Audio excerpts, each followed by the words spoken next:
Hello everyone, मेरा नाम है Prabhat. Solution and colligative property chapter के अंदर आज हम लोग बात करने वाले हैं आइडियल सोल्यूशन और नॉन आइडियल सोल्यूशन के बारे में। ये जो पर्टिकुलर टॉपिक है ये हमें ये समझाएगा कि जब हम एक सोल्यूशन बनाते हैं तो कब हम उसे आइडियल बोलते हैं, कब नॉन आइडियल बोलते हैं, आइडियल सोल्यूशन कौन कौन से क्राइटेरिया फुलफिल करते हैं और नॉन आइडियल सोल्यूशन कौन कौन से क्राइटेरिया फुलफिल करते हैं और इनके पीछे का रीजन क्या होता है। और मैं आपको एक बात बता दूं, इस टॉपिक पर बेस्ड कॉन्सेप्चुअल क्वेश्चंस या थ्योरी क्वेश्चंस हमारे एग्जाम में बहुत ही फ्रीक्वेंटली पूछे जाते हैं क्योंकि बहुत ही इंपॉर्टेंट कॉन्सेप्ट है ये। तो चलिए आज का लेक्चर स्टार्ट करते हैं, लेकिन इससे पहले मैं आपको एडवाइस करूंगा कि अगर आप लोगों ने इस सीरीज के solution and qualitative property chapter के प्रीवियस लेक्चर्स नहीं देखे हैं और उन टॉपिक्स पर भी आपको कमांड करना है जैसे हेनरी लॉ पे, राउड लॉ पे, कॉन्सेंट्रेशन टर्म पे, तो उनके बहुत ही एक्सटेंसिव डिटेल में मैंने वीडियो ऑलरेडी कवर करे हुए हैं। बस आपको इतना करना है कि आप यूट्यूब के सर्च बार पे जाइए और वहां पर टाइप करिए solution qualitative property bye chemistry कक्षा, जो कि आपका अपना चैनल है जहां पर आप ये सारे टॉपिक बहुत ही आसानी से पढ़ सकते हैं। तो वहां पर आपको प्लेलिस्ट मिल जाएगी और वहां पर जाकर आप उन सारे टॉपिक्स को कवर कर सकते हो। तो चलो भाई, इनफ ऑफ द प्रमोशन, अब अपने टॉपिक पे आते हैं फटाफट। देखो, हमें बात करनी है आइडियल सोल्यूशन और नॉन आइडियल सोल्यूशन के बारे में। अब देखो, ideal solution non ideal solution को अगर हमें समझना है तो इसे समझने के लिए सबसे पहले एक बार हमें रिकॉल करना होगा जो हम लोगों ने राउल्स लॉ पढ़ा है। तो विदाउट वेस्टिंग एनी टाइम फटाफट एक बार रिकॉल कर लेते हैं। राउल्स लॉ हम लोगों ने क्या पढ़ा था? हम लोगों ने ये पढ़ा था कि अगर मान लीजिए मेरे पास दो अलग अलग लिक्विड हैं जो कि वोलाटाइल है। अब अगर आप में से कोई भूल गया कि वोलाटाइल सॉल्यूशन या वोलाटाइल लिक्विड क्या होते हैं, तो वोलाटाइल लिक्विड का मतलब है ऐसे लिक्विड जो आसानी से इवेपोरेट हो जाते हैं, जैसे कि अल्कोहल। अब देखो, अल्कोहल अगर अपने हाथों पे रब करें, जैसे सैनिटाइजर में बहुत सारा अल्कोहल होता है, अगर वो अपने हाथों में हम रब करें तो इजीली इवेपोरेट हो जाता है। सिमिलरली वाटर को अगर आप थोड़ा सा रब करें और बिना आप उसे टॉवल से सुखाए थोड़ी देर हाथ को अपनी हवा में रख दे तो भी वाटर सारा का सारा इवेपोरेट हो जाएगा। तो इसका मतलब है वाटर एक ऐसा लिक्विड है जो आसानी से इवेपोरेट हो जा रहा है, और ऐसे लिक्विड जो आसानी से इवेपोरेट हो जाते हैं इन्हें ही हम लोग बोलते हैं एक्चुअल में जो हमारे इजीली वोलाटाइल लिक्विड्स हैं। तो अगर हम लोग दो वोलाटाइल लिक्विड्स को मिक्स कर दें तो राउल्ट लॉ हमें यह बताता है कि इस मिक्सचर में जो इन दोनों लिक्विड्स की वेपर बनेगी, इनके वेपर प्रेशर का इस मिक्सचर में प्रेजेंट लिक्विड के अमाउंट के साथ क्या रिलेशन होता है। ये मैंने बहुत एक्सटेंसिव डिटेल में प्रीवियस लेक्चर में कवर करा है। मैं फिर से बोल रहा हूं, अगर आपने राउल्ट लॉ कवर नहीं करा है तो सोल्यूशन क्वालिटेटिव प्रॉपर्टी चैप्टर का बहुत ही इंपॉर्टेंट टॉपिक है। आपको बस इतना करना है कि आप यूट्यूब सर्च बार पे जाइए, वहां पर ये टाइप करिए solution qualitative property bye chemistry कक्षा, आपको पूरी प्लेलिस्ट मिल जाएगी। उसमें ऑलमोस्ट 4th लेक्चर जो हमने कवर करा है वो राउल्ट लॉ के ऊपर करा है, आप वो देख सकते हैं। उससे प्रीवियस लेक्चर भी कोई पढ़ने हैं तो वहां पर आपको मिल जाएंगे। चलो फिलहाल आगे बात करते हैं। मैं फटाफट आपको क्विक एक रिकैप दे देता हूं हम लोगों ने राउल्ट लॉ में क्या पढ़ा था। कि अगर मान लीजिए हमारे पास दो अलग अलग लिक्विड है, जैसे ये हमारा लिक्विड ए है और ये हमारा लिक्विड बी है। इन दोनों लिक्विड का टी टेम्परेचर पर एक सर्टेन वेपर प्रेशर है। मान लेते हैं जब प्योर हमारे पास ए है, प्योर ए का मतलब है सिर्फ ए है हमारे पास, तो इसका vapour pressure P A naught है, और जब प्योर बी है तो इसका vapour pressure P B naught है। जैसे ही हम इन दोनों को मिक्स करके एक सोल्यूशन बनाएंगे, ये हमारा एक सोल्यूशन बन गया है ऑफ ए एंड बी। तो ए और बी का ये हम लोगों ने जो सोल्यूशन बनाया है, इस सोल्यूशन को अगर टी टेम्परेचर पर हम मेंटेन करेंगे तो हमारे पास यहां पर ए और बी दोनों की वेपर्स प्रेजेंट होंगी और दोनों की वेपर्स अपना अपना एक इंडिविजुअल प्रेशर अप्लाई कर रही होंगी। पर क्योंकि यहां पर मिक्सचर ऑफ गैस बना है तो यहां पर ए का भी कोई ना कोई पार्शियल प्रेशर होगा और जो बी गैस है उसका भी कोई ना कोई पार्शियल प्रेशर होगा। तो राउल्ट लॉ हमें हेल्प करता है ये फाइंड आउट करने में कि ए और बी का पार्शियल प्रेशर कितना आने वाला है। तो हम लोगों ने देखा था कि जो पार्शियल प्रेशर ए का आता है वो आता है मोल फ्रैक्शन ऑफ ए जो इस मिक्सचर के अंदर प्रेजेंट है into pure vapour pressure of A जो कि पी ए नॉट है। प्योर वेपर प्रेशर का मतलब क्या? जब अकेला आपके पास ए था, अभी आपने उसमें बी को मिक्स नहीं करा है, इस केस में जो प्रेशर अवेलेबल है। ऐसे ही हमें पीबी अगर निकालना है तो पीबी का फॉर्मूला आता है मोल फ्रैक्शन ऑफ बी जो कि इस मिक्सचर में हमें लेना है इनटू पीबी नॉट। इससे रिलेटेड मैंने क्वेश्चंस भी आपको प्रैक्टिस कराए हैं, ठीक है, और कुछ होमवर्क में भी दिए थे जो कई बच्चों ने, मतलब अगर आप लोगों ने अभी तक सॉल्व नहीं करे तो सॉल्व करिए और इससे पहले वाले वीडियो में जाकर कमेंट सेक्शन में बताइए कि आपके आंसर क्या आ रहे हैं। पर फिलहाल अपने टॉपिक को आगे बढ़ाते हैं। देखो, हमें पीए पता चल गया, पीबी पता चल गया, ठीक है। हमें क्या निकालना है? हमें निकालना है, अगर देखो ये मिक्सचर बना है ना, तो इस मिक्सचर का आप टोटल प्रेशर निकाल सकते हो। अगर टोटल प्रेशर निकालना है तो आप इन दोनों पार्शियल प्रेशर को ऐड कर दो, तो टोटल प्रेशर जिसे हम पी टोटल या पी टी बोल सकते हैं, और अगर हम लोग वो निकालना चाहते हैं पी टोटल तो वो सिंपली आ जाएगा P A plus P B जो कि इक्वल होगा X A into P A naught के plus X B into PB naught के। तो राउल लॉ ने हम लोगों को ये फॉर्मूला बताया था और राउल लॉ के फॉर्मूले से हम लोगों ने ग्राफ भी बनाया था मोल फ्रैक्शन और प्रेशर के बीच में। और अगर मैं वो ग्राफ आपको क्विकली रिकॉल कराऊं, ठीक है, तो देखो सबसे अच्छी बात है कि अगर ये ग्राफ आप खुद रिकॉल कर लो तो बहुत ही बेटर है। तो हम लोगों ने क्या करा था, एक्चुअल में दो एक्सेस ली थी, हम लोगों ने एक्स एक्सिस पे रखे थे मोल फ्रैक्शन और यहां पर मोल फ्रैक्शन ए और बी दोनों का एक ही साथ हम लोग प्लॉट करते हैं। लेकिन अगर ए का मोल फ्रैक्शन यहां पर हमने 0 लिया है तो बी का मोल फ्रैक्शन 1 लेंगे, यानी एक तरह से सोल्यूशन के बारे में बात हो रही है। अब देखो सोल्यूशन में अगर ए नहीं है तो अकेले बी होगा। जैसे मान लो इस सोल्यूशन में से मैं सारा ए हटा दूं तो सिर्फ बी बचेगा, तो इसलिए मोल फ्रैक्शन ऑफ ए हमारे पास 0 है तो मोल फ्रैक्शन ऑफ बी 1 है। सिमिलरली हम लोग यहां पर क्या करेंगे, मोल फ्रैक्शन ऑफ ए अगर 1 ले लेंगे तो मोल फ्रैक्शन ऑफ बी 0 हो जाएगा। यानी इस मिक्सचर में, इस सोल्यूशन में अगर सारा का सारा बी हटा दो, ये जो सारे सारे ब्लू कलर के पार्टिकल्स हैं अगर ये हटा दो, सिर्फ क्या बचेगा, ए बचेगा। तो मोल फ्रैक्शन ऑफ ए अगर 1 हो जाएगा यानी सिर्फ और सिर्फ ए ही प्रेजेंट है, तो बी बिल्कुल क्या हो जाएगा 0। और बीच में आपको मिक्स एंड मैच कॉम्बिनेशन मिलेंगे। मिक्स एंड मैच कॉम्बिनेशन का मतलब क्या है, जैसे मान लो ये पॉइंट लेता हूं मैं, तो इस पॉइंट पर अगर ए का मोल फ्रैक्शन 0.9 है, सॉरी 0.9 है, 0.1 होगा, क्योंकि 0.9 तो 1 के पास होगा, ठीक है, 0.1 है, तो मोल फ्रैक्शन ऑफ बी कितना होगा। यानी कहने का मतलब यह है कि इस मिक्सचर के अंदर ए अगर 0.1 मोल फ्रैक्शन में प्रेजेंट है तो बी कितना होगा। तो देखो अगर कभी भी बाइनरी सॉल्यूशन बनता है, बाइनरी सॉल्यूशन का मतलब आपके पास सिर्फ दो चीजों का कंपोनेंट का मिक्सचर है, तो अगर एक चीज का मोल फ्रैक्शन 0.1 है तो दूसरे का 0.9 होगा। क्यों, क्योंकि मोल फ्रैक्शन को जो सम आना चाहिए ना कंपोनेंट्स का, वो हमेशा 1 आना चाहिए। तो हम लोग यहां से मोल फ्रैक्शन ऑफ बी निकाल सकते हैं कि मोल फ्रैक्शन ऑफ बी इस केस में कितना आ जाएगा, 1 आ जाएगा, सॉरी 0.9 आ जाएगा। अब यहां पर हम लोगों ने ग्राफ प्लॉट करा था, हम लोगों ने वाई एक्सिस में लिया था प्रेशर।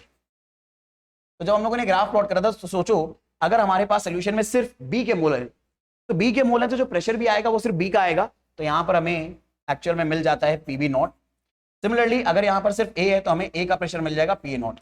मैं ऐसा मान ले रहा हूं कि ए ज्यादा वोलेटाइल है, वो ज्यादा वेपर में जाएगा, ज्यादा जाएगा तो ज्यादा प्रेशर अप्लाई करेगा। तो हम लोगों ने ये प्रेशर के पॉइंट्स ले लिए, और क्योंकि मिक्सचर में जो पार्शियल प्रेशर है ए का वो मोल फ्रैक्शन के डायरेक्टली प्रोपोर्शनल है, तो जैसे जैसे मोल फ्रैक्शन बढ़ाएंगे वैसे वैसे प्रेशर भी बढ़ेगा और लीनियरली बढ़ेगा। तो ये ग्राफ कैसा बना था, ये ग्राफ हमारा बना था कुछ इस तरह से, linear graph passing through origin. और इन दोनों पॉइंट्स को जब हम ज्वाइन कर देते हैं तो इससे हमें ग्राफ मिलता है टोटल प्रेशर का, जो कि दरअसल में P A plus P B naught के बराबर होगा। तो ये सारी चीजें हम लोगों ने राउल लॉ के अंदर पढ़ी थी। अब राउल लॉ ही दरअसल में फाउंडेशन बनता है आइडियल सॉल्यूशन और नॉन आइडियल सॉल्यूशन के लिए। तो अगर आपको ये समझना है कि आइडियल सॉल्यूशन और नॉन आइडियल सॉल्यूशन क्या है, इसलिए ये समझना जरूरी था, इसलिए मैंने पहले आपको ये बताया है। अब आ जाते हैं अपने मेन पॉइंट पर, जो कि है ideal and non ideal solution. ठीक है, तो बात करते हैं ideal and non ideal solution की।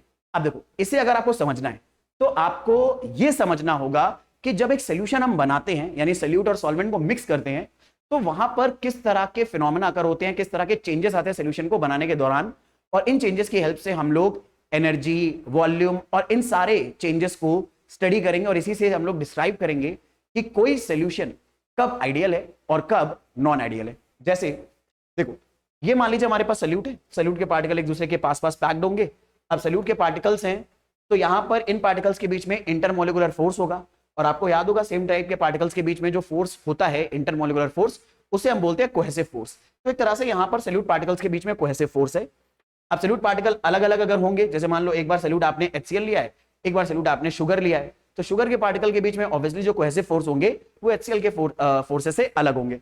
और ऐसे ही हमारे पास सॉल्वेंट है, तो सॉल्वेंट में भी हमारे पास बहुत सारे सॉल्वेंट के पार्टिकल्स होंगे, और इन पार्टिकल्स के बीच में भी क्या होता है, फोर्स ऑफ अट्रैक्शन होता है। तो हमारे सॉल्वेंट के पार्टिकल्स के बीच में भी फोर्स ऑफ अट्रैक्शन है, और सॉल्यूट के पार्टिकल्स के बीच में भी फोर्स ऑफ अट्रैक्शन है। ये दोनों बिल्कुल अलग अलग टाइप के हो सकते हैं, अलग अलग स्ट्रेंथ के हो सकते हैं। अब जैसे हम सॉल्यूशन बनाना चाहते हैं, तो सॉल्यूशन बनाने के लिए हमें सॉल्यूट और सॉल्वेंट को आपस में मिक्स करना होगा। यानी कुछ इस तरह का हमें ऑब्जर्वेशन देखने को मिलेगा। यहां पर सॉल्वेंट पार्टिकल्स के थोड़ा थोड़ा बीच बीच में क्या आ गए, सॉल्यूट पार्टिकल्स आ गए। अब ऐसा हुआ कैसे होगा, ठीक है, हमने क्या प्रोसेस करा होगा। तो देखो, ये करने के लिए जहां पर आपको सॉल्वेंट पार्टिकल के बीच बीच में सॉल्यूट पार्टिकल डालने हैं, इसके लिए आपको एक काम करना पड़ेगा कि सॉल्यूट पार्टिकल को थोड़ी एनर्जी देनी पड़ेगी। एनर्जी देकर उसके पार्टिकल्स को आपको दूर दूर करना पड़ेगा। तो हम लोगों ने सॉल्यूट पार्टिकल्स को थोड़ी एनर्जी दी, एनर्जी देकर इनके पार्टिकल्स को थोड़ा दूर दूर करा।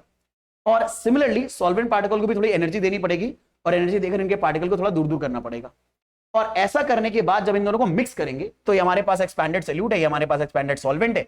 जब इन दोनों को हम मिक्स करेंगे तो इनको मिक्स करते ही क्या हो जाएगा, ये सोल्यूशन बन जाएगा।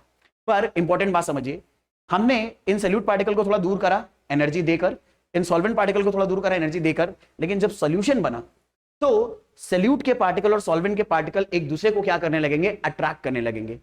क्यों अट्रैक्ट करेंगे, आप जरा ध्यान से देखो, सॉल्यूट पार्टिकल के अगल बगल सब क्या घिरा हुआ है, तो सॉल्यूट पार्टिकल के अगल बगल घिरा हुआ है हमारा एक्चुअल में सॉल्वेंट। तो अब मान लो सॉल्यूट का पार्टिकल उसको चारों तरफ से एक्चुअल में सॉल्वेंट के पार्टिकल्स ने अगर घेर रखा है, तो सॉल्यूट और सॉल्वेंट के पार्टिकल्स के बीच में इंटरमोलिकुलर फोर्स आ जाएगा। पर क्योंकि यहां पर ये दोनों पार्टिकल अलग अलग हैं, तो आपको याद होगा ये बात हम लोगों ने पढ़ी है क्लास 11 में भी, और पढ़ी है तो अच्छी बात है, नहीं तो मैं रिकॉल करा दे रहा हूं। दो अलग अलग टाइप के पार्टिकल्स के बीच में जो फोर्सेस आते हैं उन्हें हम कई बार एडहेसिव फोर्स भी बोलते हैं, ठीक है। तो यहां पर हमारे पास यहां पर इन दोनों अलग अलग पार्टिकल्स के बीच में, सॉल्यूट और सॉल्वेंट पार्टिकल्स के बीच में फोर्स ऑफ अट्रैक्शन एस्टैब्लिश हो जाएगा। और एक फंडामेंटल रूल केमिस्ट्री का याद रखिए, जब भी दो पार्टिकल्स के बीच में, दो एटम्स के बीच में कहीं पर भी नए फोर्स ऑफ अट्रैक्शन बनेंगे तो हमेशा उस प्रोसेस में एनर्जी रिलीज होती है। यानी कहने का मतलब क्या है, सॉल्यूट और सॉल्वेंट के पार्टिकल को दूर करने के लिए हमें एनर्जी देनी पड़ी, पर जैसे ये सॉल्यूशन बनाने के लिए आपस में पास आएंगे तो ओवरऑल एनर्जी रिलीज होगी, ठीक है। तो यहां पर हुआ क्या, दो स्टेप्स में हमें एनर्जी देनी पड़ी, जहां पर हम सॉल्यूट और सॉल्वेंट के पार्टिकल को दूर कर रहे थे, और थर्ड स्टेप में एनर्जी क्या हुई, रिलीज हुई। तो ओवरऑल कुछ एनर्जी चेंज हुआ, और ओवरऑल एनर्जी चेंज जो होगा जिसे हम लोग एंथैल्पी ऑफ सॉल्यूशन बोलते हैं। एंथैल्पी ऑफ सॉल्यूशन दरअसल में इन तीनों स्टेप के एंथैल्पी के सम के बराबर होता है, ठीक है। तो हमें एंथैल्पी ऑफ सॉल्यूशन क्या मिलेगा, हमें सॉल्यूट को दूर करने में कितनी एनर्जी देनी पड़ी, सॉल्वेंट के पार्टिकल्स को दूर करने में कितनी एनर्जी देनी पड़ी, और साथ ही साथ सॉल्यूशन बनने के दौरान जब सॉल्यूट और सॉल्वेंट के पार्टिकल क्लोज आए तो उस प्रोसेस में कितनी एनर्जी रिलीज हुई। अब इसी चीज को स्टडी कर हम ये बता सकते हैं कि कब हमारे सॉल्यूशन आइडियल होंगे और कब नॉन आइडियल होंगे। तो पहले बात कर लेते हैं, ठीक है, आइडियल सॉल्यूशन के बारे में। तो यहां पर ये बात मेंशन है कि जब कभी भी, जो बात मैंने अभी आपको समझाई ना, वो यहां पे लिखी भी है, ताकि ये जो सारी चीजें ना ये आपको पीडीएफ नोट्स के फॉर्म में मिल जाएंगी। डिस्क्रिप्शन में आपको एक लिंक मिल जाएगा जहां से आप ये सारे पीडीएफ नोट्स डाउनलोड कर सकते हैं। और एक और बड़ी बात, हमारे ऐप पर, हमारी वेबसाइट पर बहुत सारे प्रैक्टिस मटेरियल आपके लिए पहले से अवेलेबल है, बहुत सारा फ्री कोर्स अवेलेबल है, जहां पर आप जाकर वो सारे कोर्स एक्सेस कर सकते हैं, प्रैक्टिस मटेरियल वहां से एक्सेस कर सकते हैं, जम के प्रैक्टिस कर सकते हैं, डाउट डिस्कस कर सकते हैं, ताकि आप अपनी प्रिपरेशन को एक नेक्स्ट लेवल पर ले जाएं। हमारा गोल अल्टीमेट यही है कि आपकी प्रिपरेशन एकदम नेक्स्ट लेवल पे जाए, ताकि आप जम के कंपटीशन को और ज्यादा हाई करें, और ज्यादा बेटर रैंक और ज्यादा बेटर मार्क्स स्कोर करें, ठीक है। चलो, तो यहां पर मैंने आपको जो बात बताई थी वो लिखी हुई है कि जब सोल्यूशन को हम लोग फॉर्म करते हैं तो सोल्यूशन के फॉर्म करने के दौरान क्या क्या प्रोसेस होता है। तो सबसे पहले क्या होगा, जो सॉल्वेंट सॉल्वेंट पार्टिकल्स के बीच में अट्रैक्शन है वो डिक्रीज होगा। इसे हम लोग अब इस चैप्टर में ना बार बार बोलेंगे ए अट्रैक्शन। ए का मतलब है सॉल्वेंट, तो सॉल्वेंट के पार्टिकल के बीच में अट्रैक्शन डिक्रीज हो जाएगा। ऐसे ही attraction between solute and solute particle decrease करेगा, ठीक है। और जब इन दोनों को मिक्स कर देंगे, इन दोनों को मिक्स करने पर सॉल्यूट और सॉल्वेंट पार्टिकल के बीच में जो अट्रैक्शन है वो इंक्रीज करेगा, यानी ए बी अट्रैक्शन इंक्रीज होने लगेंगे। और इस पूरे प्रोसेस में इन दोनों स्टेप में हमें एनर्जी देनी पड़ेगी, और इस स्टेप में एनर्जी रिलीज होगी, और ओवरऑल जो एंथैल्पी ऑफ सॉल्यूशन आएगा वो इस प्रोसेस में जो हमने एनर्जी दी है डेल्टा H1, इस प्रोसेस में जो एनर्जी दी है डेल्टा H2, और इस प्रोसेस में जो एनर्जी रिलीज हुई है डेल्टा H3, इनके सम के बराबर आएगा। और अब इसी चीज को रेफरेंस मानकर हमें डिस्क्राइब करेंगे कि कब सॉल्यूशन आइडियल बनेगा और कब नॉन आइडियल बनेगा। तो आइडिया बड़ा सिंपल है, ठीक है। आइडियल सॉल्यूशन बनने के दौरान क्या होता है, लेट मी टेल यू। देखो, सबसे पहला काम तो हमें वही करना है कि सॉल्वेंट के पार्टिकल्स को दूर दूर करना है। तो इस केस में हमें क्या करना पड़ेगा, एनर्जी देनी पड़ेगी, ये डेल्टा H2 हो गया। सॉल्यूट के पार्टिकल को दूर दूर करने के लिए हमें एनर्जी देनी पड़ेगी, डेल्टा H1 हो गया। और जब इन दोनों को मिक्स करेंगे तो ये पार्टिकल एक दूसरे के क्लोज आएंगे। देखो, यहां पर पहले दूर दूर थे, फिर पास आ रहे हैं, तो यहां पर एनर्जी रिलीज होगी, डेल्टा H3। तो मैं आपको बता दूं, इस केस में जो हमारा डेल्टा H1 होता है आइडियल सॉल्यूशन के केस में, delta H1 plus delta H2 actual में इक्वल टू होता है डेल्टा H3 के। और ये बात मैं मैग्नीट्यूड की कर रहा हूं, ठीक है। Magnitude wise delta H1 delta H2 का जो सम होगा वो डेल्टा H3 के बराबर होगा। कहने का मतलब है सॉल्यूट के पार्टिकल्स को दूर करने में जो एनर्जी हमें देनी पड़ी और सॉल्वेंट के पार्टिकल को दूर करने में जो हमें एनर्जी देनी पड़ी, इन दोनों का जो सम आएगा वो उस एनर्जी के बराबर होगा जो एनर्जी सॉल्यूट और सॉल्वेंट के पार्टिकल के क्लोज आने पर रिलीज होगी। मान लो यहां पर आपको 10 जूल एनर्जी देनी पड़ी, यहां पर आपको 20 जूल एनर्जी देनी पड़ी सल्यूट और सॉल्वेंट के पार्टिकल को दूर करने के लिए, तो टोटल एनर्जी आपने दी कितनी अभी तक 30। लेकिन जैसे ये पार्टिकल क्लोज आएंगे तो ये एनर्जी रिलीज भी करेंगे, तो जैसे ये पार्टिकल क्लोज आएंगे ना तो अपने आप ही ये 30 जूल एनर्जी रिलीज कर देंगे, यानी जितनी एनर्जी आपने दी थी वो सारी की सारी एनर्जी आपको वापस मिल जाएगी। तो इसलिए ये बात मेंशन है कि delta H1 plus delta H2 किसके बराबर है, डेल्टा H3 के बराबर है। और अगर ऐसा है ना तो यहां पर हमारे पास जो डेल्टा H ऑफ सोल्यूशन आएगा वो इवेंचुअली हो जाएगा 0। यानी मोटा मोटी तौर पे अगर मैं बोलूं, यहां पर अगर फोर्स के टर्म्स में हम लोग बात करें तो सल्यूट के पार्टिकल के बीच में जो बीबी टाइप के फोर्स हैं और सॉल्वेंट पार्टिकल के बीच में जो ए टाइप के फोर्स हैं, ये फोर्स का जो नेचर है, ये सल्यूट और सॉल्वेंट के पार्टिकल्स के बीच में जो फोर्स होगा यानी एबी टाइप के जो फोर्स होंगे सॉल्यूशन के अंदर, उन फोर्स के बराबर होंगे। क्यों? तभी तो ऐसा होगा यार, जब यहां वाले फोर्स के बराबर होंगे, सल्यूट सॉल्वेंट के फोर्स जब सॉल्यूशन के फोर्स के बराबर होंगे, तभी तो ऐसा होगा कि सल्यूट और सॉल्वेंट के पार्टिकल को दूर करने में जितनी एनर्जी हमें देनी पड़ी उतनी ही एनर्जी सॉल्यूशन को बनने के दौरान रिलीज हो गई। तो यही बात नेक्स्ट स्लाइड में आपके लिए मैंने मेंशन कर रखी है, ये बहुत इंपॉर्टेंट आइडिया है। आइडियल सॉल्यूशन को पहचानने का तरीका क्या है? हमारे पास जो एबी इंटरेक्शन है, एबी इंटरेक्शन का मतलब क्या, सल्यूट और सॉल्वेंट के बीच में जो इंटरेक्शन फोर्स है, जो अट्रैक्शन फोर्स है, वही फोर्स एग्जैक्टली किसके बराबर है, ए इंटरेक्शन एंड बीबी इंटरेक्शन के बराबर। यानी यहां पर जो सॉल्वेंट पार्टिकल्स के बीच में अट्रैक्शन फोर्स थे, जो सल्यूट पार्टिकल्स के बीच में अट्रैक्शन फोर्स थे, इन फोर्सेस के ही बराबर क्या है हमारा एक्चुअल में सल्यूट और सॉल्वेंट का इंटरेक्शन। तभी इनको दूर करने में जो एनर्जी हमें देनी पड़ी वो इनके पास आने में उतनी एनर्जी अमाउंट रिलीज हो गया। इसलिए ये बात मेंशन है कि डेल्टा एच ऑफ सोल्यूशन, जिसे हम लोग डेल्टा एच ऑफ मिक्सिंग भी बोलते हैं, भाई सोल्यूशन बनाने का मतलब क्या है कि आप उसे एक दूसरे के साथ मिक्स कर रहे हैं, तो यहां पर डेल्टा एच ऑफ मिक्सिंग भी क्या हो गई, 0 हो गई। अब सुनना मेरी बात, ये एक एक्स्ट्रा टर्म बहुत ही इंटरेस्टिंग लिखा है, डेल्टा वी ऑफ मिक्सिंग भी 0 है। ये डेल्टा वी ऑफ मिक्सिंग का मतलब क्या है? डेल्टा वी ऑफ मिक्सिंग का मतलब है चेंज इन वॉल्यूम कितना हुआ है जब हमने सल्यूट और सॉल्वेंट को मिक्स करके सोल्यूशन बनाया है। अब जरा समझना कि क्योंकि सॉल्वेंट के पार्टिकल्स में जितना फोर्स ऑफ अट्रैक्शन था, सल्यूट के पार्टिकल्स में जितना फोर्स ऑफ अट्रैक्शन था, उतना ही सल्यूट और सॉल्वेंट के बीच में भी है। यानी अगर आप प्योर सॉल्वेंट अलग लेके रखोगे और सल्यूट और सॉल्वेंट वाला मिक्सचर अलग लेके रखोगे, तो यहां पर इन पार्टिकल्स के बीच में उतना ही फोर्स आएगा जितना यहां पर आएगा। तो पार्टिकल्स यानी अपने इंटरमोलिकुलर स्पेस को चेंज नहीं करेंगे। एक बात याद रखिए, पार्टिकल अपना इंटरमोलिकुलर स्पेस तभी चेंज करते हैं जब इनके बीच में इंटरमोलिकुलर फोर्स चेंज हो। अब सॉल्वेंट और सल्यूट के बीच में जो इंटरमोलिकुलर फोर्स थे वो बराबर है सल्यूट और सॉल्वेंट के लिए, यानी इस केस में बराबर है। तो यहां पर ये जो टोटल वॉल्यूम ऑक्यूपाई करेंगे सल्यूट और सॉल्वेंट, वही चीज सॉल्यूशन के अंदर भी टोटल वॉल्यूम आएगा।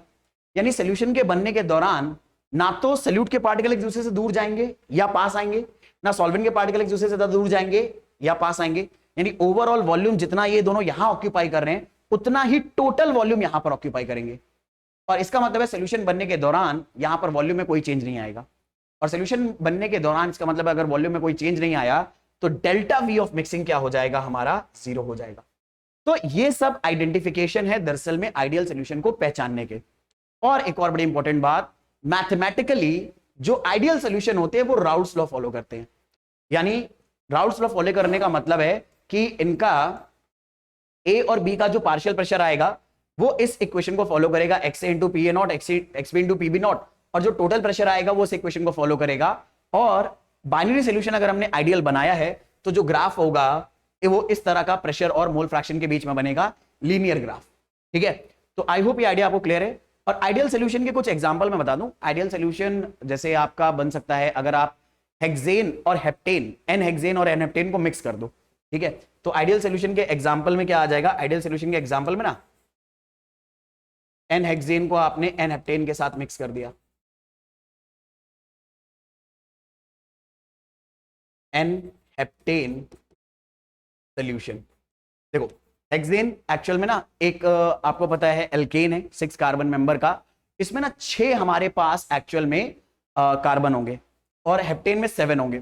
अब होता क्या है, हेक्सेन और हेप्टेन ना दोनों ही नॉन पोलर चीजें हैं, हेक्सेन भी नॉन पोलर है, हेप्टेन भी नॉन पोलर है, और जब इनको मिक्स करोगे तो जो सोल्यूशन बनेगा वो भी नॉन पोलर ही रहने वाला है। तो अब इससे होगा क्या, अगर ये नॉन पोलर तो नॉन पोलर के बीच में जो अट्रैक्शन फोर्स होंगे वो नियरली इक्वली होंगे, और इक्वल होने की वजह से जो सल्यूट सॉल्वेंट के बीच में इंटरेक्शन आएगा वो सॉल्वेंट और सल्यूट के इंटरेक्शन के बराबर है।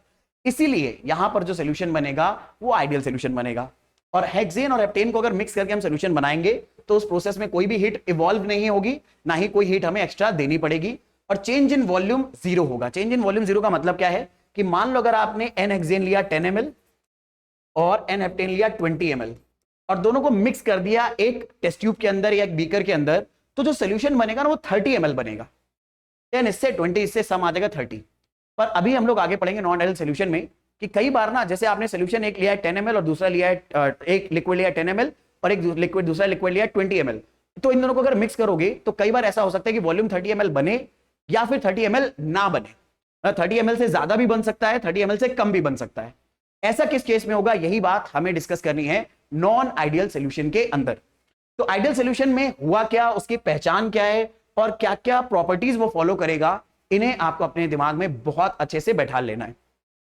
इसके एग्जांपल्स भी ध्यान रखिएगा क्योंकि एग्जांपल्स मेरे भाई बहुत फ्रीक्वेंटली पूछे जाएंगे।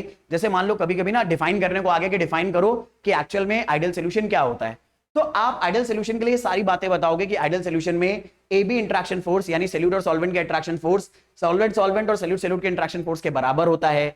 चेंज इन एंथैल्पी या change delta H of mixing zero होता है, delta V of mixing zero होता है। Ideal solution Raoult law follow करते हैं। इसका एग्जांपल भी जरूर बताना पड़ेगा आपको कि एन हेक्सेन को एन हेप्टेन के साथ अगर मिक्स करा, क्योंकि दोनों नॉन पोलर चीजें हैं, तो ये एक्चुअल में एक आइडियल सोल्यूशन ही प्रिपेयर करेंगी। ये बहुत इंपॉर्टेंट आइडिया है, ठीक है। चलो अब बात कर लेते हैं नॉन आइडियल सोल्यूशन के बारे में। नॉन आइडियल सोल्यूशन ऑब्वियस हो गया हमें कि ये एक्चुअल में राउल्ट्स लॉ फॉलो नहीं करेगा, delta H of mixing zero नहीं होगी, delta V of mixing zero नहीं होगा, और A B interaction A interaction and B B interaction के बराबर नहीं होंगे। लेकिन अगर delta H of mixing zero नहीं है तो इसका मतलब है ये जीरो से बड़ी भी हो सकती है और छोटी भी हो सकती है। मतलब सोल्यूशन बनने के दौरान हीट रिलीज भी हो सकती है और हीट हमें देनी भी पड़ सकती है। Similarly delta V of mixing भी क्या है, नॉन जीरो। इसका मतलब है डेल्टा वी ऑफ मिक्सिंग बढ़ भी सकता है, ग्रेटर देन जीरो भी हो सकता है और लेस देन जीरो भी हो सकता है। क्या होगा, ठीक है। इस वजह से अगर हमारे पास दो दो चॉइस आ रही हैं, इसलिए नॉन आइडियल सोल्यूशन दो टाइप के हो जाते हैं हमारे पास। तो ऐसे नॉन आइडियल सोल्यूशन भी होंगे हमारे पास जो हमें देंगे पॉजिटिव डेविएशन। तो एक बात याद रखना कि जो हमारे नॉन आइडियल सोल्यूशन है ये एक्चुअल में ना दो टाइप के हो जाएंगे हमारे पास। एक ऐसे सोल्यूशन बोले जाते हैं जो पॉजिटिव डेविएशन देंगे, और पॉजिटिव डेविएशन देते हैं ये राउल्ट लॉ से। राउल्ट लॉ दरअसल में हमारा रेफरेंस है। और ऐसे ही हमें दूसरा मिलेगा नेगेटिव डेविएशन, और नेगेटिव डेविएशन हमें मिलेगा यहां पर भी राउल्ट लॉ से। तो किस केस में क्या सिचुएशन होगी, कैसे हम आइडेंटिफाई करेंगे, इसका डिस्कशन अभी हम लोग कर लेते हैं। मतलब मैं आपको फंडामेंटली एकदम वो बात एकदम गहराई तक बताऊंगा जिससे आप आराम से समझ जाओगे कि कब कोई सोल्यूशन आइडियल बनने वाला है, कब नॉन आइडियल, और अगर नॉन आइडियल बनेगा तो हम कैसे डिसाइड करेंगे कि किस कैटेगरी में वो आने वाला है। चलो तो अपनी बात को आगे बढ़ाते हैं, नॉन आइडियल सोल्यूशन के बारे में बात करते हैं। तो हम लोग उन सोल्यूशन के बारे में बात करेंगे जहां पर हमें पॉजिटिव डेविएशन देखने को मिल रहा है, ठीक है। ऐसे नॉन आइडियल सोल्यूशन जो दरअसल में पॉजिटिव डेविएशन दिखाएंगे। इसके पहले तो मैं आपको एग्जांपल बता देता हूं। इसके एग्जांपल है एथेनॉल और एसीटोन। नोटिस करो, एथेनॉल पोलर है, एसीटोन नॉन पोलर है। एथाइल अल्कोहल पोलर है, साइक्लोहेक्सेन नॉन पोलर है। एसीटोन नॉन पोलर है, कार्बन डाइसल्फाइड लगभग थोड़ा बहुत पोलर होता है, ठीक है। तो यहां पर आप नोटिस करो कि यहां पर आप एक चीज एक्चुअली में कैसे ले रहे हो, मतलब एसीटोन पूरी तरह से नॉन पोलर नहीं है, एसीटोन पोलर होता है बट बहुत स्लाइट पोलर होता है, ठीक है। लेकिन साइक्लोहेक्सेन तो आपको पता है मतलब ये काफी, मतलब ये उतना ज्यादा पोलर नहीं है। तो यहां पर एक चीज अच्छी खासी पोलर है, दूसरी पूरी तरह से तो नॉन पोलर खैर नहीं है, लेकिन थोड़ा बहुत तो वो नॉन पोलर है ही, मतलब उसकी पोलैरिटी कम है दूसरे वाले के कंपैरिजन में। तो हमें ये एग्जांपल मिल जाते हैं। और इस केस में नॉन आइडियल सोल्यूशन जो पॉजिटिव डेविएशन देते हैं, अगर हम फाइंड आउट करें उसमें एक्चुअल में क्या हो रहा है, वो पॉजिटिव डेविएशन क्यों शो कर रहे हैं, तो इसके पीछे रीजन क्या होता है कि यहां पर जो AA और BB टाइप के इंट्रैक्शन फोर्स है, यानी सॉल्वेंट सॉल्वेंट के पार्टिकल के बीच में जो इंट्रैक्शन फोर्स है और सल्यूट सल्यूट पार्टिकल के बीच में जो इंट्रैक्शन फोर्स है, ठीक है, वो एक्चुअल में ज्यादा स्ट्रॉन्ग होते हैं और AB टाइप के जो इंट्रैक्शन फोर्स हैं वो वीकर होते हैं। यानी सल्यूट और सॉल्वेंट के बीच में जो अट्रैक्शन फोर्स है ना वो वीक है, बड़े आराम से टूट जाएगा। लेकिन सल्यूट सल्यूट के बीच में जो अट्रैक्शन फोर्स है वो बहुत स्ट्रॉन्ग है। सॉल्वेंट सॉल्वेंट के बीच में भी अट्रैक्शन फोर्स बहुत स्ट्रॉन्ग है। सल्यूट सॉल्वेंट इस केस में क्या है, बहुत वीक है, आराम से अलग अलग हो जाएंगे। तो इससे फर्क क्या पड़ेगा, वही चीज हम देखते हैं। तो इससे फर्क क्या पड़ेगा, इससे फर्क ये पड़ेगा ऐसे समझिए, जैसे मान लीजिए ये मेरे पास एक बीकर के अंदर ना एक लिक्विड ए है, ये मेरे पास सॉल्वेंट है, ठीक है। तो यहां पर अगर मेरे पास सॉल्वेंट ए है, तो इसके पार्टिकल को अगर मैं थोड़ा सा जूम करूं, तो इन दो पार्टिकल्स के बीच में ना ये दोनों ए टाइप के फोर्स है, और ये ए टाइप के फोर्स काफी ज्यादा कैसे होने वाले हैं, स्ट्रांग होने वाले हैं। सिमिलरली अगर मान लीजिए मेरे पास एक्चुअल में सल्यूट है, यहां पर ये मेरे पास सल्यूट के पार्टिकल्स है, सल्यूट के पार्टिकल्स को थोड़ा सा जूम अगर मैं करूं, तो इनके बीच में भी जो फोर्स ऑफ अट्रैक्शन आएंगे, ठीक है। तो यहां पर ये सल्यूट सल्यूट पार्टिकल्स हैं, इनके बीच में भी जो बीबी टाइप के फोर्स आ रहे हैं वो बहुत ही ज्यादा स्ट्रांग आ रहे हैं, ठीक है। अब होगा क्या, जब इन दोनों का मिक्स करोगे, आपने एक सोल्यूशन बनाया, ठीक है, आपने एक सोल्यूशन बनाया। अब तो सोल्यूशन को जब हम बनाएंगे तो इसमें हमारे पास होंगे सल्यूट के पार्टिकल्स और कुछ हमारे पास होंगे सॉल्वेंट के पार्टिकल्स। ये हमारे पास सॉल्यूट और सॉल्वेंट के पार्टिकल्स आ गए। अब अगर मैं यहां इसको जूम करूं, तो यहां पर मेरे पास एक सॉल्वेंट का अगर पार्टिकल है, तो इसके अगल बगल में एक सल्यूट का पार्टिकल होगा। तो यहां पर ये जो ए बी अट्रैक्शन फोर्स है, या जो ए बी फोर्स है ना, ये वीक है। यहां पर ये बोल रहे हैं ए बी फोर्स यहां पर वीक है। और जरा सोचना, अगर ए बी फोर्स वीक है तो टी टेम्परेचर पर अगर मैं मेंटेन करूंगा इसको, तो ये दोनों लिक्विड ना आसानी से वेपराइज हो जाएंगे, क्योंकि अगर पार्टिकल्स के बीच में फोर्स ऑफ अट्रैक्शन कम हो गया तो हीट देने पर ना वो आसानी से वेपराइज हो जाएंगे। तो जब ये सब्सटेंस जो ए है ये अपनी प्योर फॉर्म में था, तो इसके पार्टिकल के बीच में फोर्स ऑफ अट्रैक्शन स्ट्रांग था। ये जब अपनी स्टेट में थे तो इनके बीच में फोर्स ऑफ अट्रैक्शन स्ट्रांग था, लेकिन जब इनको मिक्स कर दिया तो इनके फोर्स ऑफ अट्रैक्शन वीक हो गए। और वीक अगर हो गए तो सेम टेम्परेचर पे ज्यादा इवेपोरेट होने लगेंगे, और अगर ज्यादा इवेपोरेट होने लगे तो ये ज्यादा वेपर प्रेशर देने लगेंगे, जबकि आइडियल केस में इन्हें वेपर प्रेशर कम देना चाहिए था, क्योंकि आइडियल केस राउल्ट लॉ है। तो राउल्ट लॉ में प्रेशर जितना देना चाहिए था ये उससे ज्यादा प्रेशर देने लगेंगे, इसीलिए हम इन्हें बोल रहे हैं कि ये राउल्ट लॉ से पॉजिटिव डेविएशन देता है। और क्योंकि ए बी टाइप की अट्रैक्शन फोर्स वीक है, तो जब आप इन दोनों को मिक्स करोगे सल्यूट सॉल्वेंट को, तो ये पार्टिकल ना एक दूसरे से दूर दूर हो जाएंगे। अब नोटिस करो, इन पार्टिकल्स को मैंने कितना पास पास बनाया है और इनको दूर दूर बनाया है। तो दूर बनाने से होगा क्या कि जब आप इन दोनों को ऐड करोगे, मिक्स करोगे दोनों लिक्विड को, तो अगर मान लो इसका वॉल्यूम 10 ml है और इसका वॉल्यूम अगर 20 ml है, दोनों को मिक्स करेंगे तो यहां पर क्योंकि पार्टिकल दूर दूर चले गए, पहले के कंपैरिजन में पार्टिकल दूर दूर चले गए हैं, तो जो वॉल्यूम आने वाला है ना वो 10 और 20 के सम यानी 30 से ज्यादा आएगा। तो यहां पर जो वॉल्यूम आ जाएगा डेल्टा वी ऑफ मिक्सिंग, वो दरअसल में पॉजिटिव होगी, क्योंकि वॉल्यूम बढ़ जाएगा। और यहां पर इस सिचुएशन में क्योंकि ए बी फोर्स वीक है, तो इस फोर्स में ना एनर्जी, अगर ये वीक फोर्स है तो एनर्जी क्या होगी, कम रिलीज होगी। मैंने आपको क्या बताया था, जब भी आप सल्यूट और सॉल्वेंट को मिक्स करोगे तो इनके बीच के पार्टिकल्स के बीच में अट्रैक्शन फोर्स बढ़ेगा, और अट्रैक्शन फोर्स अगर आने लगेगा तो एनर्जी रिलीज होगी। अब क्योंकि अट्रैक्शन फोर्स वीक है तो यहां पर एनर्जी ज्यादा रिलीज नहीं होगी, पर यहां पर अट्रैक्शन फोर्स स्ट्रांग थे और इन्हें मिक्स करने के लिए हमें अट्रैक्शन फोर्स को कम करना था, हमें एनर्जी देनी थी। तो यहां पर सल्यूट और सॉल्वेंट को सोल्यूशन बनाने के लिए हमें ज्यादा एनर्जी देनी पड़ेगी, और हमें सोल्यूशन बनाने टाइम एनर्जी कम रिलीज होगी। यानी एनर्जी हमने ज्यादा दी पर निकली कम, तो इसका मतलब है ओवरऑल तो हमें एनर्जी ज्यादा देनी पड़ी, और ओवरऑल एनर्जी अगर आपको ज्यादा देनी पड़ी तो हम लोग बोलेंगे एंथैल्पी ऑफ मिक्सिंग या एंथैल्पी ऑफ सोल्यूशन पॉजिटिव है, क्योंकि एनर्जी हमें देनी पड़ी। और केमिस्ट्री में जब भी एनर्जी हम प्रोवाइड करेंगे तो उस साइन को हम पॉजिटिव लेंगे। अब देखो यही सारी बातें यहां पर छोटी छोटी मेंशन है। सबसे पहली बात कि नॉन आइडियल सॉल्यूशन अगर पॉजिटिव डेविएशन दे रहा है तो उसका ग्राफ पहचानना सीखो। उसका ग्राफ कैसा होगा, ये जो आपको ग्रीन कलर की डॉटेड लाइंस दिख रही हैं, ये दरअसल में आइडियल सॉल्यूशन शो करता है।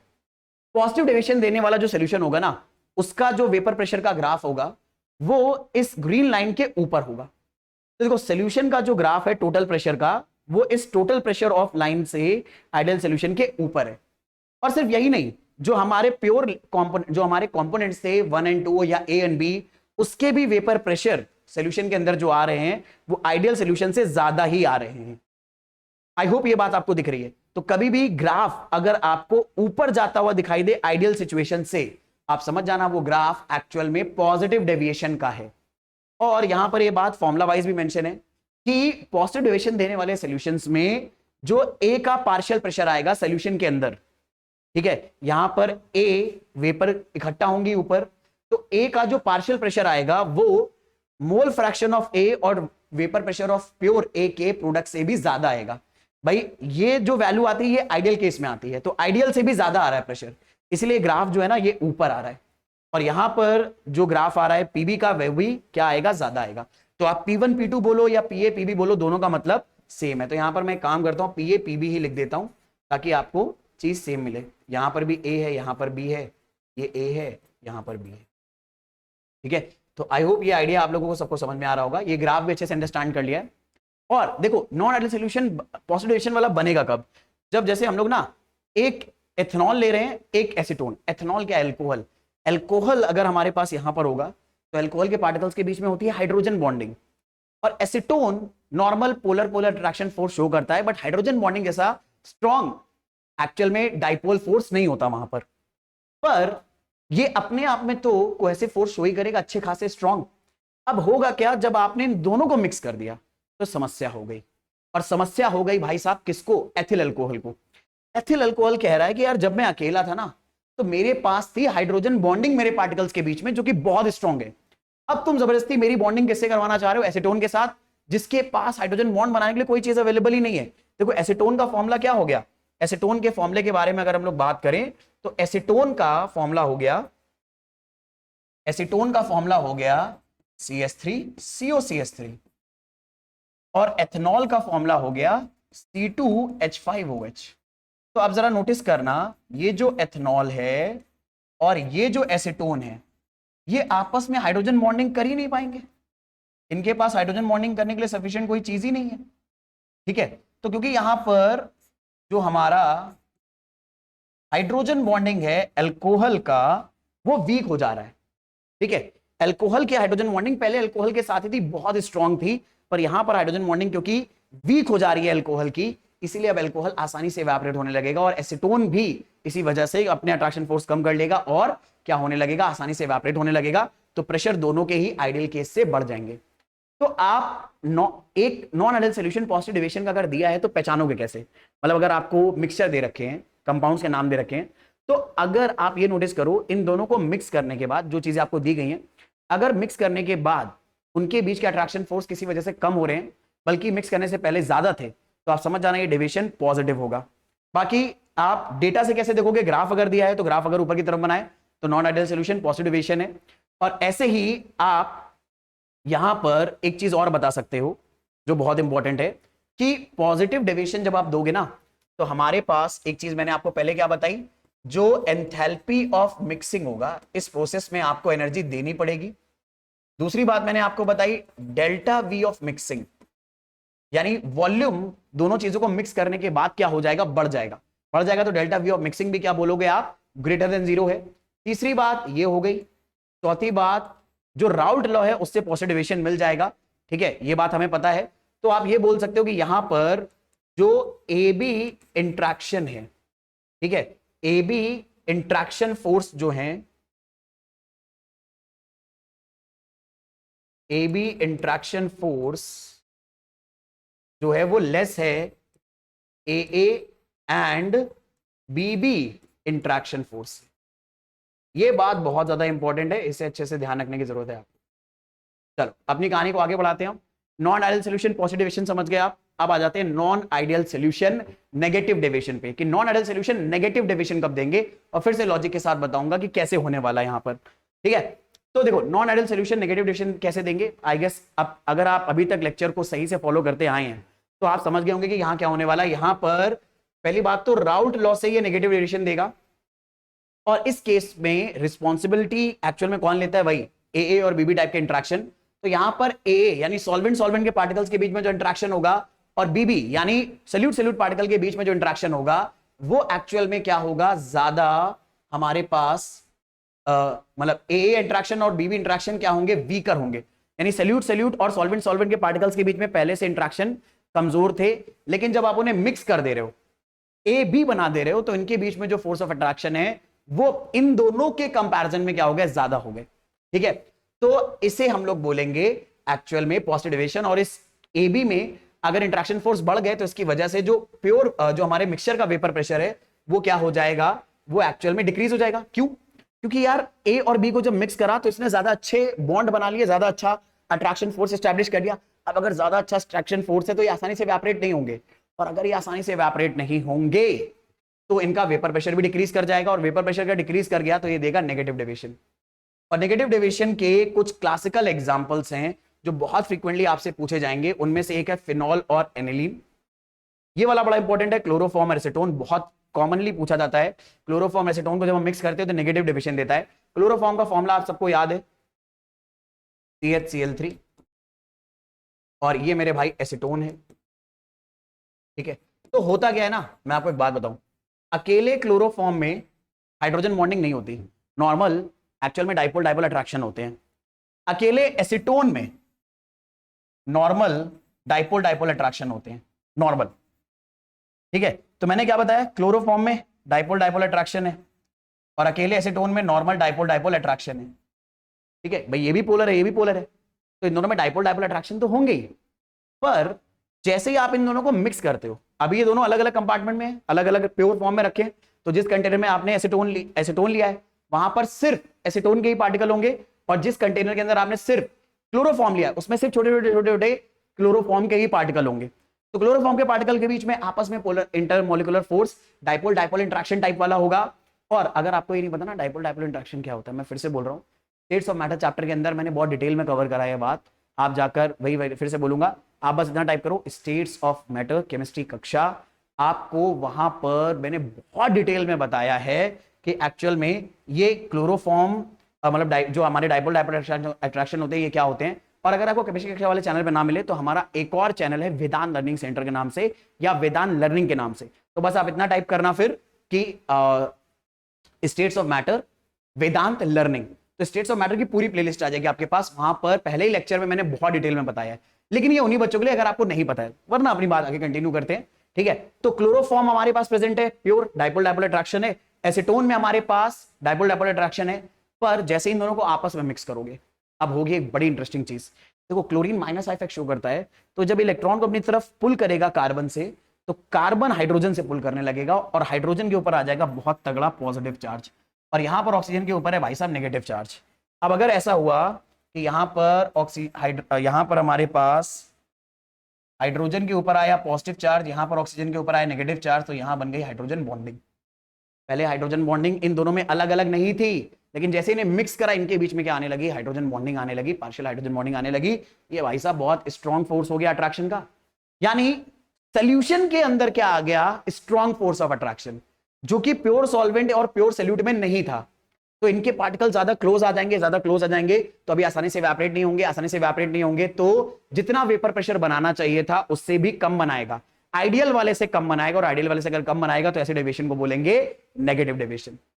और क्योंकि यहां पर अब जो फोर्स ऑफ अट्रैक्शन बन रहा है सोल्यूशन के अंदर वो बहुत ज्यादा है, ए बी अट्रैक्शन फोर्स क्योंकि ज्यादा है, यानी अगर ज्यादा अट्रैक्शन फोर्स है तो ये ज्यादा एनर्जी रिलीज करेंगे, और अगर ज्यादा एनर्जी रिलीज करेंगे तो इसका मतलब है ए और बीबी को अकेले दूर करने में, यानी क्लोरोफॉर्म को एक दूसरे से दूर करने में, ठीक है, क्लोरोफॉर्म को एक दूसरे से दूर करने में और क्लोरोफॉर्म के पार्टिकल्स को एक दूसरे से दूर करने में, और हमारे पास जो एसीटोन के पार्टिकल है उनको एक दूसरे से दूर करने में कम एनर्जी देनी पड़ेगी। मतलब मान लो इसको 10 जूल देनी पड़ी, इसको 20 जूल देनी पड़ी, पर जब ये दोनों आपस में कंबाइन हुए तो जो एनर्जी रिलीज हुई 40 जूल हो गई, यानी एनर्जी ज्यादा रिलीज हुई और हमें देनी क्या पड़ी, कम पड़ी। तो इसका मतलब है ओवरऑल एनर्जी हमें क्या होगी, मिल जाएगी, एनर्जी रिलीज होते हुए मिल जाएगी, और अगर एनर्जी रिलीज होते मिल गई तो हम लोग बोलेंगे एंथैल्पी चेंज नेगेटिव है। ठीक है, अच्छा और एग्जांपल क्या हो जाएंगे, क्लोरोफॉर्म और बेंजीन, फिर से वही वाली बात है। HNO3 और वाटर बहुत क्लासिकल एग्जांपल है। एसिड्स को वाटर में अगर हम लोग डिसॉल्व करते हैं ना तो यहां पर हमें नेगेटिव डिविजन मिलता है। क्यों? क्योंकि एसिड और वाटर ना आपस में ना बहुत स्ट्रॉन्ग आयनाइजेशन की वजह से हाइड्रोजन बॉन्डिंग कर लेते, मतलब आयनाइजेशन की वजह से बहुत स्ट्रॉन्ग बॉन्डिंग कर लेते। जैसे HNO3 को वाटर में डालोगे इसके पार्टिकल्स ब्रेक डाउन होंगे तो ये पूरे पूरे आयंस में कन्वर्ट हो जाएंगे, और आयंस और डाइपोल के बीच में बहुत स्ट्रॉन्ग फोर्स बनेगा, आयंस और वाटर के बीच में बहुत स्ट्रॉन्ग फोर्स बन जाता है। इसीलिए यहां पर मिक्स करने के बाद बहुत स्ट्रॉन्ग फोर्स एस्टैब्लिश हो जाएंगे। तो एसिड को वाटर में अगर डिसॉल्व करोगे तो आपको वो सोल्यूशन नेगेटिव डेविएशन आपको आसानी से प्रोवाइड करेगा। तो नेगेटिव डेविएशन को अगर हमें पहचानना है तो क्या क्या पहचानने के हमारे पास तरीके हैं, ठीक है, वो मैं यहां पर मेंशन कर दे रहा हूं सारे आपके। पहला, डेल्टा एच ऑफ मिक्सिंग, यानी जब आप सोल्यूशन को बना लोगे तो क्योंकि अट्रैक्शन फोर्स ज्यादा है सल्यूट और सॉल्वेंट के, तो ये ज्यादा स्ट्रॉन्ग फोर्स बनाएंगे, जबकि सल्यूट सल्यूट के बीच में कम है, आसानी से टूट जाएगा, सॉल्वेंट सॉल्वेंट में कम है, आसानी से टूट जाएगा। तो delta H of mixing actual में नेगेटिव आएगी, यानी सोल्यूशन बनाते टाइम हीट रिलीज होगी, और अगर हीट रिलीज होगी ना तो आपको सोल्यूशन थोड़ा सा गर्म महसूस होगा, और जब हीट एब्जॉर्ब होती है ना तो आपको सोल्यूशन थोड़ा सा ठंडा महसूस होता है, ठीक है। दूसरा, यहां पर delta V of mixing, delta V of mixing भी यहां पर जीरो आएगा, यानी जो वॉल्यूम हो जाएगा वो डिक्रीज हो जाएगा। कहने का मतलब क्या, जैसे मान लो HNO3 आपने 20 ml लिया और वाटर आपने 30 ml लिया, ये 20 ml है, ये 30 ml है, तो टोटल कितना बना 50। लेकिन जब आप इन दोनों को मिक्स करोगे तो सोल्यूशन 50 से कम आएगा, हो सकता है 48 ml आए, हो सकता है 45 ml आए, ठीक है, कम हो जाएगा। तो delta V of mixing negative होगा, यानी दोनों चीजों को मिक्स करने के बाद जो टोटल वॉल्यूम आएगा वो इंडिविजुअल वॉल्यूम के सम से कम आने वाला है। तीसरी बात, यहां पर जो हमारे ए बी इंट्रैक्शन फोर्स होंगे वो कहीं ज्यादा स्ट्रांग होंगे A interaction force, A and BB interaction force. तो ये पहचान होती है। और मैं फिर से एक बात बोल दूं, ये जो एग्जांपल मैंने मेंशन करे हैं इन्हें अच्छे से ध्यान रखना। और देखो आप कैसे पहचानोगे, मान लो अगर कोई नया एग्जांपल आ गया तो आप कैसे पहचानोगे, आप ऐसे ही देखना कि जैसे क्लोरोफॉर्म और एसीटोन वाला एग्जांपल है, क्लासिकल है। क्लोरोफॉर्म जब अपने आप था उसके पार्टिकल्स के बीच में सिर्फ डाइपोल डाइपोल फोर्स थे, एसीटोन में सिर्फ डाइपोल डाइपोल फोर्स थे, लेकिन जैसे मिक्स करा हाइड्रोजन बॉन्डिंग आने लगी। सेम चीज एनिलीन फिनॉल में होगा, ठीक है, फिनॉल में बहुत हाइड्रोजन बॉन्डिंग होती है, एनिलीन में भी होती है, लेकिन जब आप इनको मिक्स करोगे तो हाइड्रोजन बॉन्डिंग और स्ट्रांग हो जाएगी। वही चीज HNO3 और वाटर के अंदर है, वाटर में भी अपने आप में हाइड्रोजन बॉन्डिंग होती है, HNO3 में भी होती है, लेकिन जब दोनों को मिक्स करोगे तो क्योंकि एसिड आयनाइज हो जाएगा तो आयंस जो बनेंगे ना वो चार्ज पार्टिकल्स होते हैं, चार्ज पार्टिकल्स का स्ट्रॉन्ग अट्रैक्शन फोर्स होता है। जैसे सॉलिड्स जो होते हैं आयनिक सॉलिड्स में जैसे Na+ और Cl है, NaCl में Na+ और Cl- दोनों आयंस होते हैं, इनके बीच में अट्रैक्शन फोर्स बहुत स्ट्रॉन्ग होता है, आयंस के बीच में अट्रैक्शन फोर्स बहुत स्ट्रॉन्ग आता है। तो यहां पर HNO3 जब आयनाइज हो जाएगा ना तो H+ NO3- वाटर के साथ बहुत स्ट्रॉन्ग अट्रैक्शन फोर्स एस्टैब्लिश करते हैं, इसलिए यहां पर आपको नेगेटिव डेविएशन मिलता है।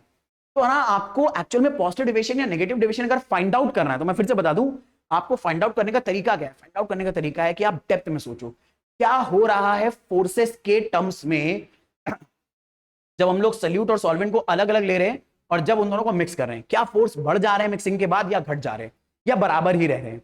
अगर बराबर रहेंगे तो आइडियल सोल्यूशन, अगर सोल्यूशन बनाने के बाद फोर्स सोल्यूशन में बढ़ गया तो वो नेगेटिव डेविएशन देगा, और सोल्यूशन बनाने के बाद सल्यूट और सॉल्वेंट के बीच में फोर्स कम हो गया तो वो पॉजिटिव डेविएशन देगा। बाकी पॉजिटिव डेविएशन का जैसे हमने ग्राफ देखा था, ऐसे नेगेटिव डेविएशन का अगर ग्राफ देखें तो देखो ये जो ग्रीन कलर की लाइंस है ये सारी डॉटेड लाइंस एक्चुअल में आइडियल सोल्यूशन को शो करती हैं। तो ऐसा वेपर अगर हम लोग ऐसा सोल्यूशन ले जो हमें दे रहा है नेगेटिव, जो हमें दे रहा है एक्चुअल में नेगेटिव डेविएशन, ठीक है, यहां पर हमें कैसा मिल रहा है नेगेटिव डेविएशन। तो नेगेटिव डेविएशन वाले केस में मेरा बच्चा हम क्या देखेंगे, जो हमारा ग्राफ है, ये जो ब्लू कलर का ग्राफ है ना ये हमारा वेपर प्रेशर का ग्राफ है। तो ये जो ब्लू कलर का एक्चुअल में ग्राफ है सोल्यूशन के लिए वो आइडियल से भी नीचे आ गया है, निगेटिव में आ गया है, ठीक है। और ये चीज एक्चुअल में सिर्फ सोल्यूशन नहीं बल्कि जो प्योर कंपोनेंट्स थे, जो कंपोनेंट्स थे लिक्विड्स थे ए और बी, वो भी फॉलो करेंगे कि ए और बी के भी प्रेशर अपने प्योर कंपोनेंट से कम ही हो जाएंगे, ठीक है, और या फिर राउल्ट लॉ के हिसाब से जो आना चाहिए उससे भी कम हो जाएंगे। तो इस ग्राफ को आइडेंटिफाई रखना है, बहुत इंपॉर्टेंट है आपके लिए। और मैंने लॉजिक आपको पूरा बता दिया है कि यहां पर कैसे आप मॉलिक्यूलर लेवल पर पहचानोगे अट्रैक्शन फोर्स के टर्म में कि कब फोर्स ऑफ अट्रैक्शन ज्यादा हो रहा है, कब कम हो रहा है, उसकी वजह से कब पॉजिटिव डेविएशन आएगा, कब नेगेटिव डेविएशन आएगा। और मैं आपको बता दूं ये वाला जो एग्जांपल्स हैं ये दरअसल में आपके एग्जाम्स में, चाहे आपके स्कूल एग्जाम्स हो, बोर्ड एग्जाम हो, इसमें बहुत फ्रिक्वेंटली पूछे जाते हैं और इनका रीजन भी पूछा जाता है। जैसे क्लोरोफॉर्म और एसीटोन जो आपको सोल्यूशन आप बनाते हो तो आपको बोला जाता है कि ये नेगेटिव डेविएशन देता है, इसका रीजन बताना। तो इसका रीजन आप क्या बताओगे, क्लोरोफॉर्म में अगर प्योर क्लोरोफॉर्म लिया है तो इसके पार्टिकल के बीच में डाइपोल डाइपोल अट्रैक्शन है, सिर्फ प्योर एसीटोन है तो डाइपोल डाइपोल अट्रैक्शन है, पर मिक्स अगर कर दिया तो हाइड्रोजन बॉन्डिंग आने लगती है जो कि बहुत स्ट्रॉन्ग अट्रैक्शन फोर्स होता है। ऐसे ही पॉजिटिव डेविएशन में आप एथेनॉल और एसीटोन वाला एग्जांपल बता सकते हो। तो एथेनॉल में पहले क्या थी, हाइड्रोजन बॉन्डिंग थी, एसीटोन मिक्स करने के बाद एथेनॉल की हाइड्रोजन बॉन्डिंग वीक हो गई, ठीक है, और वीक होने की वजह से एक्चुअल में ये भाई साहब क्या हो गए, नाराज हो गए और नेगेटिव और पॉजिटिव डेविएशन दे डाला। ठीक है, तो वीक हाइड्रोजन बॉन्डिंग होगी यहाँ पर। तो ये एक बहुत इंपॉर्टेंट आइडिया है, इसे अच्छे से याद रखना। ठीक है, तो आई होप ये पॉजिटिव डेविएशन नेगेटिव डेविएशन आपको समझ में आया है। आइडियल सोल्यूशन क्या होते हैं अच्छे से समझ में आया है, नॉन आइडियल सोल्यूशन अच्छे से समझ में आया है। ठीक है, इसमें कोई भी दिक्कत नहीं आई होगी आपको। ठीक है, चलो ये सारे जो इनके बीच में डिफरेंस है आइडियल सोल्यूशन और नॉन आइडियल सोल्यूशन के बीच में, मैंने कंपाइल कर दिए। कई बार ये डिफरेंसेस, ये डिफरेंसेस आपसे पूछ लिए जाते हैं। हालांकि जो मैंने बताया ना वही सारे कॉन्सेप्ट्स हैं, बस उन्हें एक जगह कंपाइल कर दिया है। आप इनसे गो थ्रू जरूर होने लेना। ठीक है, ताकि आप अगर मान लीजिए आपको आपके सब्जेक्टिव एग्जाम जो है आपके स्कूल में या आपके क्या नाम है बोर्ड एग्जाम में क्वेश्चन आ जाता है, तो आप प्रॉपर वर्ड्स में से मेंशन कर पाओ कि कैसे आप आइडेंटिफाई कर सकते हो, कैसे डिफरेंशिएट कर सकते हो आइडियल सोल्यूशन और नॉन आइडियल सोल्यूशन के बीच में। ये बात बहुत ज्यादा इंपॉर्टेंट है। ठीक है, तो भाई आज इतने ही रखेंगे। आई होप आप लोगों को ideal solution non ideal solution बहुत अच्छे से पकड़ में आ गया है। अब देखो एक छोटा सा टॉपिक और मैं बनाऊंगा एजियोट्रोप के ऊपर, वो छोटा सा वीडियो होगा, आई गेस शायद 15-20 मिनट का ही वीडियो होगा, और पर बहुत इंपॉर्टेंट है। एजियोट्रोप एक ऐसा टॉपिक है ना जो मतलब कई बार बहुत इंपॉर्टेंट लेवल पे पूछ लिया जाता है आपसे, सिर्फ उसके डेफिनेशन, सिर्फ उसके एग्जांपल्स, पर वो होता क्या है कई बच्चों को ट्रबल देता है। तो नेक्स्ट वीडियो जो आएगा वो एजियोट्रोप के ऊपर आएगा। ठीक है, तो आई होप आपको ये वीडियो अच्छा लगा होगा, कुछ नॉलेज आपको मिली होगी जो आपके पास शायद पहले से थोड़ी सी अगर कम रही हो। तो अगर ये चीज आपके साथ हुई है, आपको वीडियो अच्छा लगा है, तो भाई चैनल को सब्सक्राइब कर लो, लाइक बटन जरूर इस पर्टिकुलर वीडियो पे दबा दो क्योंकि आपको पसंद आया है, और अपने फ्रेंड्स के साथ शेयर कर लेना, और बेल आइकन जरूर प्रेस कर लेना क्योंकि लगातार ऐसे वीडियो आपके पास आने वाले हैं। और फिर से बता रहा हूं, ये सारे नोट्स आपको वीडियो के अंदर डिस्क्रिप्शन में मिल जाएंगे और वहां से डाउनलोड कर सकते हैं। हमारे ऐप पर और भी बहुत सारा प्रैक्टिस मटेरियल, हमारी वेबसाइट पर बहुत सारा प्रैक्टिस मटेरियल, सोल्यूशन, ये बहुत सारी चीजें प्रेजेंट है, फ्री मटेरियल प्रेजेंट है। तो ऐप को डाउनलोड कर लीजिए, उसके डिस्क्रिप्शन भी आपको उसके सारे लिंक्स डिस्क्रिप्शन में मिल जाएंगे। ठीक है, तो मिलेंगे नेक्स्ट क्लास में। Bye everyone, take a very good care of yourself, ध्यान रखिए अपना अच्छा सा और जम के पढ़ाई करते रहिए। बाय।